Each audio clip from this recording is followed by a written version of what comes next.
jërë ngeen jëf mbokki internet di nii nañ leen bu baax jaar leen amaat mbégte del si ànd ak yéen comme niñ koy defee tous les jours ci seen chaîne bi bu fekkee gan nga aboneel nga bës cloche notification bi waaye itam nga partagé ko ba ñeneen mën ci daal di jot dañuy dikk ak yéen ci li nga xamante ni moo daal di gën a fës soxol kii di Ama Baldé mi nga xamante nag daal nañ koy teg loxo moom mi di Ama Baldé nag niki mardi 26 mai 2026 la dellusiwaat ci biir réewum Sénégal ginnaaw ay weer mu daal di génnoon réew mi niki mardi nag daal di dellusiwaat ci biir réewum Sénégal ñu daal di koy teeru comme ni ñuy teeroo buur fans yi nga xamante ni ak soppeek am di jàmm mi daal ñoo ko teeru gu am solo niki mardi ci teeru bu mucc ayib sax la daal di amal ginnaaw teeru bi la nag moom mi di Ama Baldé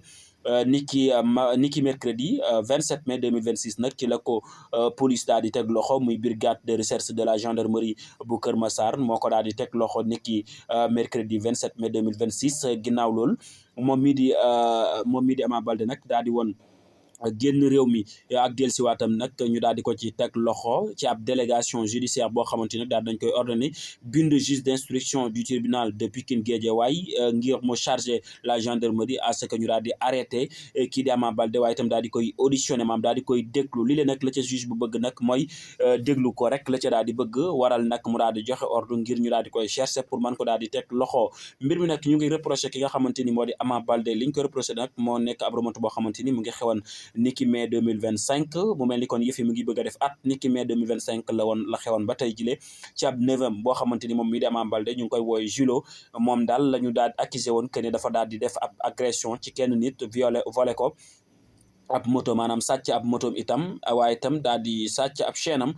li leen nag waral police doon yóbbu ab plainte kër Baldé maanaam kër famille Baldé la yóbboon plainte bi le maanaam ab convocation ngir moom mu daal di mën a wuy si moom Julo mile waaye nag ba mu daal di demee nag dafa daal di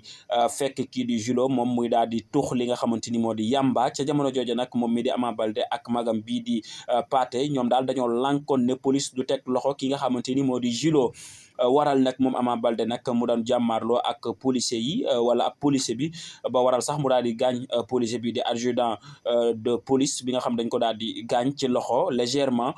ba mu waral sax moom mu toog 7 jours yoo xamante ni moom policier bi lay liggéeyul ci ab certificat médical ci jamono yooyu nag bi lépp xeex ba muy daal di am ci diggante Ama Baldé ak magam ji ba ñuy jàmmaarloo ak policier bi ci la kii di Julo daal di génn néeg ba daal di daw ginnaaw loolu nag police daal di fouillé la nga xamante ni moo di chambre ba fekk ca lu toll ci 14 cornet maanaam fukk ak ñeenti cornet yamba la daal di fekk ca néeg ba ak ay paire de ciseaux yoo xamante ni gis na ko paire de ciseaux boo xamante ni gis na ko fa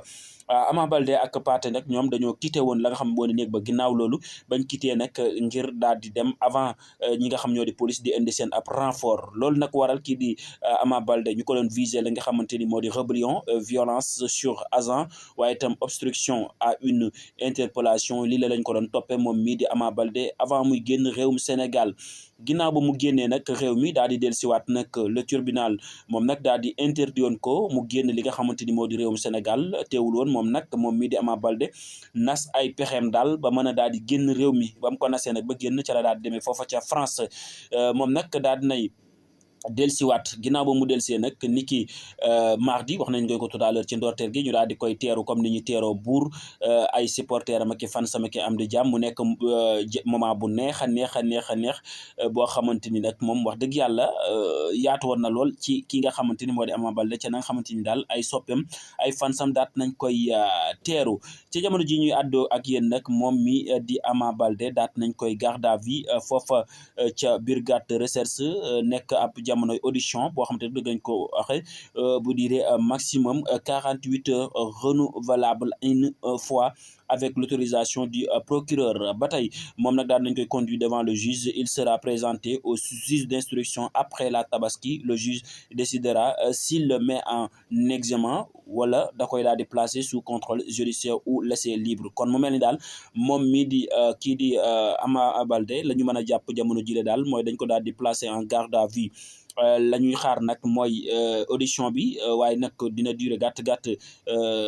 xaar gi lu toll ci 48 heures renouvelable une fois avec l'autorisation du procureur ginnaaw loolu nag daañu ko conduire yóbbu ko foofa ca présenté ko ñi nga xam moo di juge d'instruction ak ginnaaw bu ñu tabaske ba noppi nag lañ koy daal di présenté juge d'instruction ngir nag mu xool ndax da koy juger ndax bu ko juge day décider mais mis ko en examen wala da koy daal di placer sous contrôle judiciaire wala da koy bàyyi mu daal di ñibbi këram. kon la ñu mën a jàpp daal jamono ji moom mii di Ama Baldé daal placé nañ ko en garde à vue ci jamono ji ñuy àddoo ak yéen. Pathé mi nga xamante ni mooy Pathé Baldé nekk son frère aîné moom nag jamono ji mën nañ c'est déjà interpellé devant l'arène nationale lañ ko daal di jàppe woon